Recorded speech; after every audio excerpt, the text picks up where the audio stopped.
సువార్త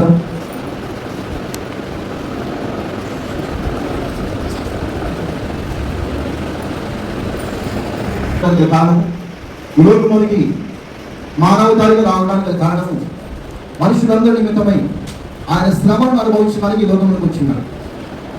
ఆయన రావాల్సిన వచ్చినటువంటి ఉద్దేశం ఏమిటంటే మనుషునికి ఒక రక్షణ కావాలి. మనుషుని యొక్క పాపము నిమిత్తమై ఒకరు బలి అర్పించాలి. వారి మీద ఉన్నటువంటి దోషులన్నీ కూడా కొట్టివేయబడాలి.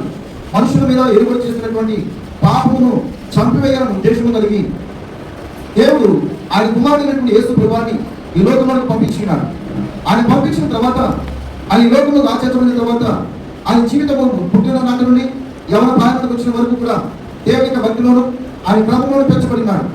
ఆఖరిగా ఆయన బాప్తిస్మం తీసుకొని ఆయన మనుషులకు ఒక మార్గం చూపిస్తూ మారు మనసు వరకు అనేక మంది రక్షించబడిన నిమిత్తముగా, అనేక మంది దేవుని తీసుకున్నట్టుగా, అనేక మంది దేవుని రాజ్యం వారికి ప్రవేశించబడిన నిమిత్తముగా యేసు ప్రభువు అనేకమైనటువంటి బోధనలు చేస్తున్నాడు, అనేకమైన సువార్తలు జరిగించినాడు, అనేకమైన ఉపమానముల చేత మనుషులందరికీ కూడా గొప్ప వెలుగుగా నిలబడటానికి అనేకమైన ప్రయత్నాలు చేసినాడు దేవుడు. యేసు ప్రభువు ఆ ప్రయత్నంలో భాగంగా గుడ్డివారిని స్వస్థపరిచినాడు, గుడ్డివారిని స్వస్థపరిచినాడు, అలాగే చనిపోయిన వారిని సైతం కూడా లేపినాడు. దేవుని స్తోత్రం. హల్లెలూయా.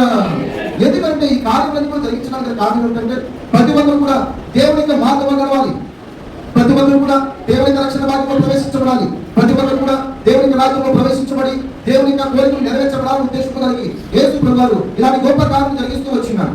ఆఖరిగా ఆయన శిలువ శ్రమను అనుభవించేటువంటి సమయంలో ముందుగా ఆయన శిష్యులు కొంతమంది 12 మంది ఏర్పాటు చేసుకొని ఆయన పిలిచి ఆయన దగ్గర వారితో చెప్తున్నాడట, మీరందరూ కూడా మెలకువగా ఉండి ప్రార్థన చేయండి. మీరు ఎప్పుడు కూడా శోధన ప్రవేశించుకున్నట్టు ఈ ప్రార్థన బలము కలిగి ఉండండి. ఎందుకంటే శోధన కాలం రాబోతున్నది. ఆ యొక్క కాలంలో మీరు పడిపోకుండా నిమిత్తమై, ఆ శోధన కాలంలో మీరు శ్రమ పడకుండా నిమిత్తమై మీరు మెలకువగా ఉండి ప్రార్థన చేయండి అని యేసు ప్రభువు వారికి ఒక అవగాహన కలగచేసినారు. ఆ అవగాహనలో భాగంగా యేసు ప్రభువు ఆ యొక్క 10 పొట్టుల చేతికి అప్పగించబడిన సమయంలో వారి యొద్దకు వచ్చి ఒక అమూల్యమైనటువంటి మాటలు మాట్లాడుతున్నారంట. ఏంటా మాటలు అనేటువంటి దాన్ని ఈ ఉదయకాల సమయంలో దేవుని లేఖన భాగంలో మనం ధ్యానం చేద్దాం. చూడండి, మత్తయి సువార్త 26వ అధ్యాయం 31వ వచనాన్ని మనం ధ్యానం చేద్దాం. అప్పుడు యేసు వారిని చూసి, ఈ రాత్రి మీరందరూ నా విషయమై అభ్యంతర పడగరు. దేవుని స్తోత్రం. హల్లెలూయా. ఏమన్నాడంట? ఎవరితో అంటున్నారంటే అప్పటి వరకు యేసు ప్రభువుతో ప్రయాణం చేసిన వారు, అప్పటి వరకు యేసు ప్రభువు యందు విశ్వాసం ఉంచిన వారు, అప్పటి వరకు యేసు ప్రభువు యందు నమ్మకం ఇచ్చిన వారు, యేసు ప్రభువే దేవుడని, యేసు ప్రభువు వారే ఆ రక్షకుడని నమ్మినటువంటి 12 మంది శిష్యుల దగ్గరికి వచ్చి యేసు ప్రభువు ఒక మాట అన్నారంట. ఏమన్నారంటే, మీరు ఈ రాత్రి కాల సమయంలో నా యందు మీరు అభ్యంతర పడతారని అన్నారంట. అంటే ఆ యేసు ప్రభువుకి వచ్చినటువంటి శ్రమ చూసి, యేసు ప్రభువుకి కలిగినటువంటి ప్రమాదము అపాయం చూసి వాళ్ళు ఒక ఆలోచన పొందుతుందంట. ఏంటి ఆలోచన అంటే, ఇలాంటి యేసు ప్రభువుగా మేము ఇప్పటివరకు అనుసరించింది, ఇలాంటి యేసయ్యనా ఆయన ఎందుకు విశ్వాసం ఉంచింది, ఇలాంటి వారి యొక్క మేము నమ్మకం వచ్చింది, ఇలాంటి వారిగా మేము అనుసరించింది అనేటువంటి ఆలోచన మీకు పుట్టబోతున్నది అన్నాడు. దేవుని స్తోత్రం. హల్లెలూయా. ఎందుకంటే యేసు ప్రభువుకి కలిగేటువంటి శ్రమలు మామూలుమైనటువంటి శ్రమలు కాదంట. ఆయనకు కలిగేటువంటి కష్టము సాధారణమైనటువంటి కష్టము కాదట. ఆయనకు కలగబోయేటువంటి గాయము సాధారణమైనటువంటి గాయము కాదు. ఆయనకు కలగబోయేటువంటి మరణము సాధారణమైనటువంటి మరణము కాదు. అది ఒకరి చేతిలో శిక్షించబడినటువంటి మరణ శిక్ష. అది ఎలాంటిది ఉంటుందంటే అతి భయంకరంగా ఉండబోతున్నదంట. ఆ భయంకరమైనటువంటి మరణ శిక్ష వారు వేస్తుంటే చూసేటువంటి జనులు కూడా వారి జీవితంలో ఒక భయంకరమైన భయం పడుతుందంట. ఆ భయం చూసి ముందుగానే దేవుడు వారి యొక్క మనసులో ఉన్నటువంటి వాటిని గ్రహించి దేవుడు అంటున్నాడంట, మీరు ఈ రాత్రి కాల సమయంలో నా వలన మీరు అభ్యంతర పడుతున్నారు అన్నాడంట. దేవుని స్తోత్రం. హల్లెలూయా. సాధారణంగా విశ్వాసిక జీవితంలో కూడా మనం ఏదైనా ఆశీర్వాదం కావాలని ఆశపడి దేవుని సన్నిధిలో ప్రార్థన చేసిన తర్వాత, దేవుని కోరుకున్న తర్వాత, దేవుని విశ్వాసం ఉంచి ఉపవాస ప్రార్థనలోను దేవుని ఆరాధనలో పాల్గొని దేవుని విజ్ఞాపన చేసిన తర్వాత ఈ మధ్యలో ఆ కార్యము జరగడానికి ఆలస్యం అవుతున్నటువంటి సమయంలో, ఆ కార్యము నెరవేర్చబడిన విషయంలో, అది నీ ఎదురు వచ్చిన విషయంలో ఆలస్యమైన సమయంలో మనకు కూడా ఆయా సమయంలో అభ్యంతరాలు కలుగుతూ ఉంటాయి. కలగండి, అయ్యో ఇంతకాలము ప్రార్థన చేశాని, ఇంతకాలము దేవుని ఆరాధన చేసినాని, ఇంతకాలము యేసయ్యను ఆశ్రయించినాని, ఇంతకాలం ఉపవాసం ప్రార్థన చేసినాని, కానీ దేవుని వల్ల ఇలాంటి లాభము లేనే లేదు. ఇంకా యేసు ప్రభువుని ఆరాధించడము ఇంకా అవసరమా? యేసు ప్రభువుని ఆరాధించడము, ఆయన నామమును గణపరచడము, ఆయన నామము పేరిట కానుకలు ఇవ్వడము, ఆయన నామము పేరిట పరిచయం చేయడము, ఆయన నామము పేరిట విజ్ఞాపన చేయడము ఇక అవసరమా అనేటువంటి ఆలోచన కూడా మనకు పుడుతుందంట. అందుకని దేవుడు ముందుగానే విశ్వాసం యొక్క ఆ మనస్తత్వాన్ని గ్రహించి ముందుగానే చెప్పినాడు. నీ జీవితంలో దేవుడు చేసేటువంటి కార్యములు ఆలస్యమైనటువంటి సమయంలో ఇలాంటి ఆ ప్రలోభానికి గురి కాకూడదు, అవిశ్వాసానికి గురి కాకూడదు, ఎటువంటి అపనమ్మకంలోకి దిగబడకుండా దేవుని యందు సంపూర్ణమైనటువంటి ఆ విశ్వాసంలోకి కొనసాగుతూ దేవుడు చేస్తాడనేటువంటి నమ్మకంతో ముందుకు కొనసాగిపోయేవారుగానే మనం ఉండాలి. ఎందుకంటే మనమందరం కూడా ఏ దేవుని యొక్క బిడ్డలము. ఇక దేవుడు అలాంటి మరణ శిక్షను అనుభవించడానికి గల ఆంతర్యం ఏమిటంటే ఆ జనులకు ఏ మాత్రం కూడా తెలియపరచబడలేదు.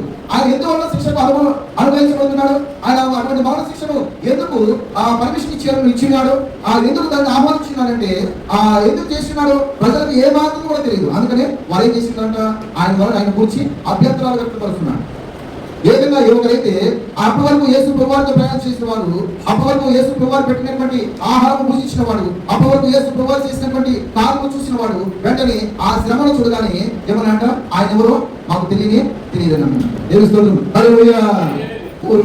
యేసు ప్రభువులో ఒక శిష్యుడు అంటే యేసు ప్రభువు తర్వాత ఆయన స్థానంలో నిలబడేటువంటి ఒక గొప్ప నాయకుడు, ఆ తర్వాత అనేక అద్భుతాలు మీరు చేస్తారని ఒక గొప్ప అధికారం ఇచ్చినటువంటి ఆ శిష్యుడు అన్నాడు ఏమని, ఆయన ఎవరో నాకు తెలియదండి అని ఆ మాట తీసుకు వెళ్ళిపోయినాడు.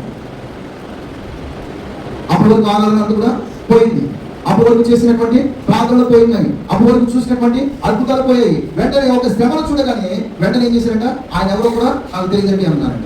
తెలుసుకోవాలి. నీ జీవితంలో కూడా అనేక ఆటంకాలు కలుగుతూ ఉంటాయి. అది నువ్వు భరించలేనటువంటి ఆటంకములు కావు, నువ్వు భరించదగినటువంటి ఆటంకములే. ఆ ఆటంకంలో కూడా నీ విశ్వాసం ఏ మాత్రం కూడా పాటు చేసుకోకూడదు. ఇక మరణ శిక్షము ఈ యాగము కలిగి ఉన్న చేయగలిగే కారణం ఏంటంటే మనుషులందరూ కూడా రక్షించబడాలి, మనుషులందరూ కూడా పాపం నుండి విడిపించబడాలని ఉద్దేశం కలిగి యేసు ప్రభువు తనను తాను రిక్తులుగా చేసుకుని ఆ శిలువ శ్రమలకు అప్పగింపబడినాడు. ఇక ఈ ప్రయత్నంలోనే ఈ శిష్యుడు యేసు ప్రభువు ఆ మాట వారితో చెప్పి మాట్లాడుతున్నప్పుడు ఆ యొక్క బంధుపడులు అందరూ కూడా వచ్చి ఆ యాజకులు ఆ అధిపతులు అందరూ కూడా వచ్చి యేసు ప్రభువుని పట్టుకోవడానికి ఆయన అందరూ కూడా చుట్టుముట్టినారంట. ఈలోపు ఇస్కరియోతు యూదా వచ్చి ఆయన ముందు పెట్టుకొని ఆయన పట్టించినాడంట. పట్టించిన తర్వాత ఆ శిష్యుల్లో ఒకడు వచ్చి అన్నాడంట, వెంటనే ఏంటి ఇప్పటి వరకు ఆయన అద్భుతాలు చూడలేదా, అటువంటి నీతి మంత్రుని మీరు ఎందుకు పట్టుకుంటున్నారు, ఒక దొంగలు పట్టుకున్నట్టుగా ఆయన రాత్రి కూడా వచ్చి ఆయన పట్టుకుని వెళ్తున్నారేంటి అని కోపపడి ఆయన సేవకుల మీద వచ్చినటువంటి ఆ శత్రువు మీదకి ఒక కత్తి తీసుకుని వెళ్ళి అలాగే చూసుకుని వెళ్ళి ఆయన చెవిని సెగదలికి వేశాడంట. దేవుని స్తోత్రం. హల్లెలూయా. ఎందుకని ఆయన నాయకుడైనటువంటి ఆయన రక్షకుడైనటువంటి యేసు ప్రభువు మీదకు అలాగే వచ్చినటువంటి ఆ దొంగలకు శిష్యుడు ఏం చెప్పాడంట, బుద్ధి చెప్పే విషయంలో ఆయన కొట్టడానికి ప్రయత్నం చేశాడు. అప్పుడు యేసు ప్రభువు ఏమన్నాడంట, ఈ కార్యము జరగవలసినది, నీవెందుకు ఆటంకపరుస్తున్నావు, ఈ శ్రమలు నాకు కావాల్సినది, ఎందుకంటే నా తండ్రి అయినటువంటి దేవాది దేవుడు నాకు ఆజ్ఞాపించినాడు, ఈ శ్రమను అనుభవించడానికి నేను లోకం వరకు పంపించున్నాను, ఈ కష్టం అనుభవించడానికి ఇలాంటి భయంకరమైనటువంటి మరణం అనుభవించడానికి ఈ లోకంలో పంపించున్నాను. కాబట్టి దాన్ని చక్కగా అనుభవించి వేసి నా ఎదుగు రమ్మని దేవుడు నా తండ్రి అయినటువంటి దేవాది దేవుడు నాకు ఆజ్ఞాపించున్నాడు, నీవెందుకు మధ్యలో ఆటంకపరుస్తున్నావని ఆ శిష్యుడిని మందలించినాడు. దేవుని స్తోత్రం. హల్లెలూయా. ఆ యొక్క శిష్యుడిని మందలించిన తర్వాత దేవుడు అంటున్నాడు, ఏంటి నువ్వు అతని మీద కోపంగా వెళ్ళినావు, అతని మీద కట్టి దూసుకుని వెళ్ళినావు, నాకు చేత కదా. ఏమన్నాడు చూడండి, అది మత్తయి సువార్త 26వ అధ్యాయం 51వ వచనంలో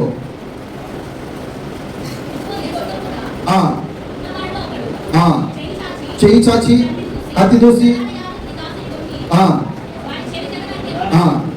54వ వచనంలో 53వ వచనంలో ఈ సమయమున నేను నా తండ్రి వేడుకొనలేదని వేడుకొని కదా ఆయన 12 సేనా వ్యూహముల కంటే ఎక్కువ మంది దూతలను ఇప్పుడే నాకు పంపడని నీవు అనుకుంటున్నావా. దేవుని స్తోత్రం. హల్లెలూయా. ఏమంటున్నాడంట, ఏంటి నువ్వు అతని మీదకి కత్తి చూసుకుని వెళ్ళి ఉన్నావు, అతని సంబరానికి వెళ్ళి ఉన్నావు. నాకు కలిగినటువంటి శిక్షను నేను తప్పించుకోవడానికి నాకు సామర్థ్యం లేదనుకుంటున్నావా? చనిపోయిన వారిని నేను సైతం కూడా లేపిన వాళ్ళను, అనేక మంది స్వస్థత లేని వారికి స్వస్థత కలుగ చేసిన వాళ్ళను ఆపుతారు. ఇక ఆ కత్తికి ఈ మాటలకు తప్పించుకోవడానికి నాకు ఆలోచన లేదనుకుంటున్నావా? నేను ఒక్క మాట నేను నా తండ్రి సెలవిచ్చినట్లయితే ఆయన ఎలాంటి దేవదూతలకు ఆజ్ఞాపించి అక్కడ సైన్య సమూహములకు ఆజ్ఞాపించి నా చుట్టూ గొప్ప కంచి వేసి వారి వద్దు నుండి నన్ను విడిపించగలిగినటువంటి సామర్థ్యత కలిగిన వాడు. నువ్వేమనుకుంటున్నావు? ఈ పనిని నువ్వు జరగని అని దేవుడు ఆ శిష్యుని పక్కకి పెట్టుకుని పంపించాడు. ఈ జీవితంలో మనందరి జీవితంలో కూడా ఏదైనా మంచి పనులు ప్రారంభించేటువంటి సమయంలో, ఏదైనా అనుకునేటువంటి సమయంలో అనేక మీ ఆటంకాలు కలుగుతుంటాయి. నేను ఆటంకపరిచేటువంటి దురాత్మలు నీ వెనకాలే తిరుగుతూ ఉంటాయి.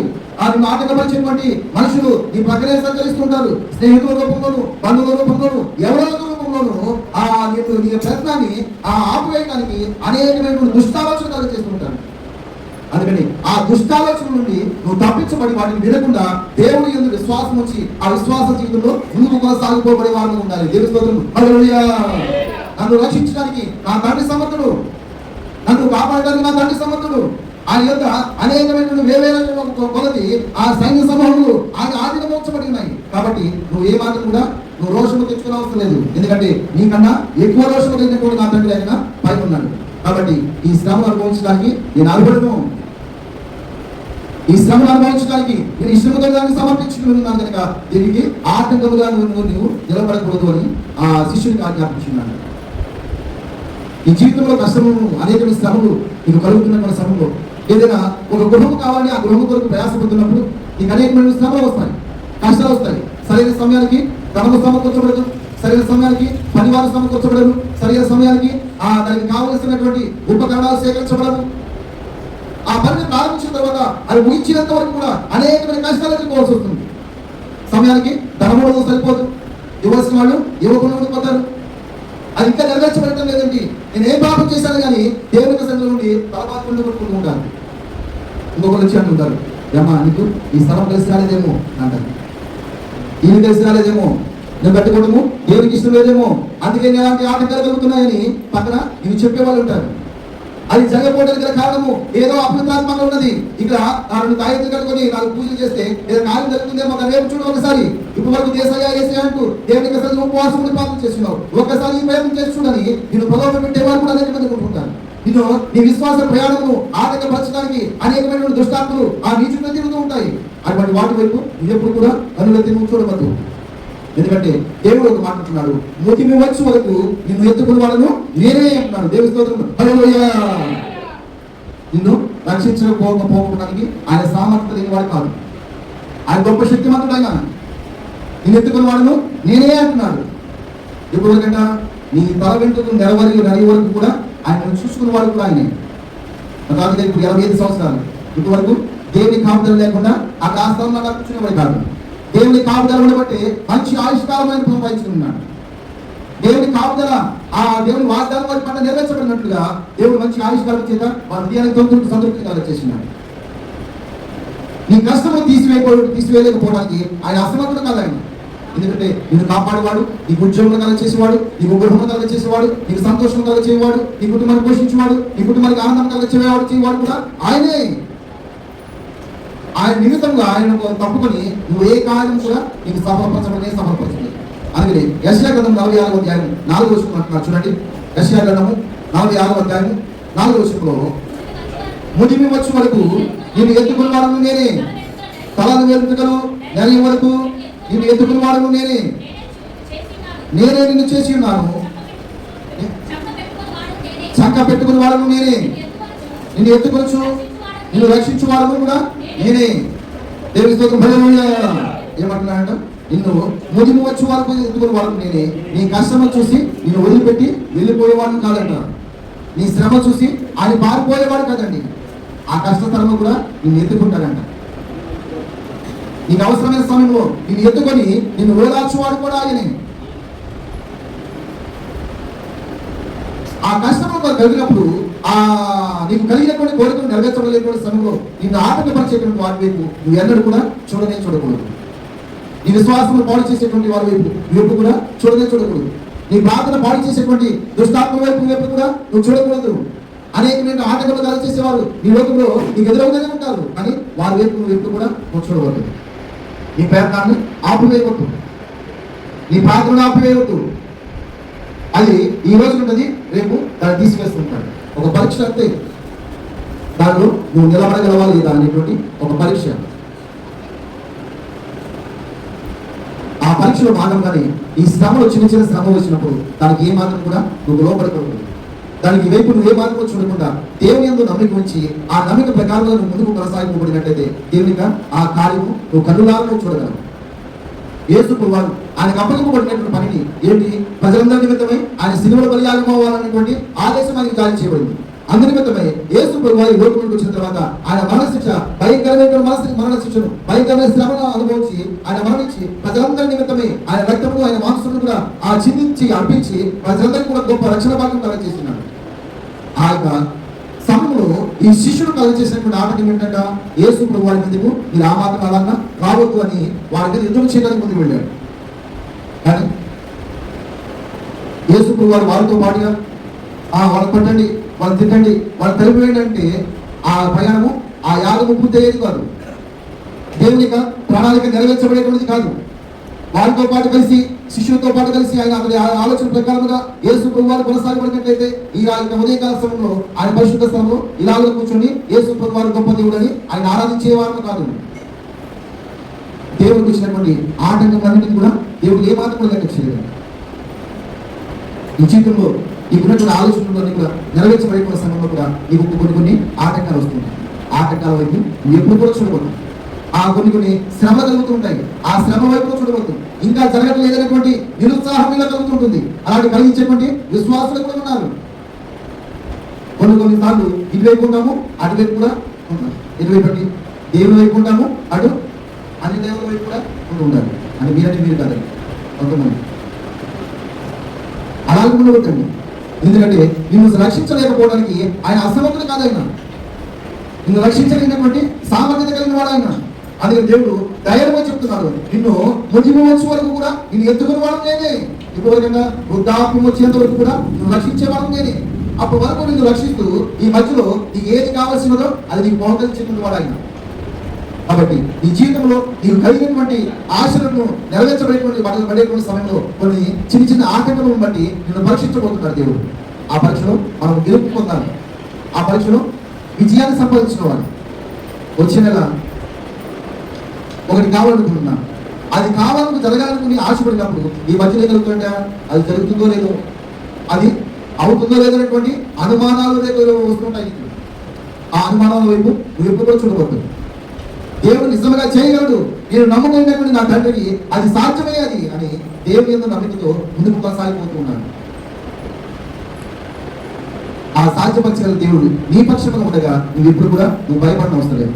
నీ కష్టంలో, నీ ఉపద్రవాలలో, నీ కోరికలు నెరవేర్చబడిన సమయంలో చిన్న ఆటంకాలు కలుగుతున్న సమయంలో ఆటంకాల వైపు నువ్వు ఎప్పుడు కూడా చూడబోతుంది. అందుకని దేవుడు అంటున్నాడు, యేసు ప్రభువు వారు నీకు ఈ రాత్రి నా వలన అభ్యంతరంలో కలుగుమంటున్నాడు. ఇలాంటి సమయంలో దేవుని గురించి అభ్యంతరాలను ఎప్పుడు కూడా నువ్వు పడవద్దు, అధైర్యపడవద్దు. యేసు ప్రభువు గురించి ఇది నీకు చేస్తాడా లేదా, ఇది నీ జీవితంలో నెరవేర్చబడుతుందా లేదా, ఇది నీ కార్యము సఫలపరచబడుతుందా లేదా అనేటువంటి అభ్యంతరాలు కలగవద్దు. ఎందుకంటే దేవుడు నిజంగా చెప్తున్నాడు, నిన్ను ఎత్తుకున్న వాడు నేనే, ఆ కార్యము చేయగలిగిన వాడును నేనే, నీకు ఉద్యోగం కలగ చేయగలవాడు నేనే, నీకు గృహమును బహుకరించగలవాడు నేనే, నీకు వివాహం చేయగలవాడు నేనే, నీ కుటుంబాన్ని నిలబెట్టగలవాడు నేనే, నిన్ను ఆ మరణముగా అప్పగించకుండా నిన్ను బ్రతికించేవాడు నేనే అని దేవుడు గొప్ప వాగ్దానం చేస్తున్నాడు. కాబట్టి ఆ వాగ్దానం మీద విశ్వాసం నుంచి నీకు కలుగుతున్నటువంటి ఆటంకాల వైపు చూడకుండా దేవుని వైపు చూసి దేవుని వల్ల మనమందరం కూడా ఆశీర్వదించబడాలని ఒక పేరిట మీకు ప్రేమతో మనం చేస్తున్నాను. దేవుడి కొద్ది మాటలు మన వెనుకలో దీవించి ఆశీర్వదించిన దాకా ఆమేన్.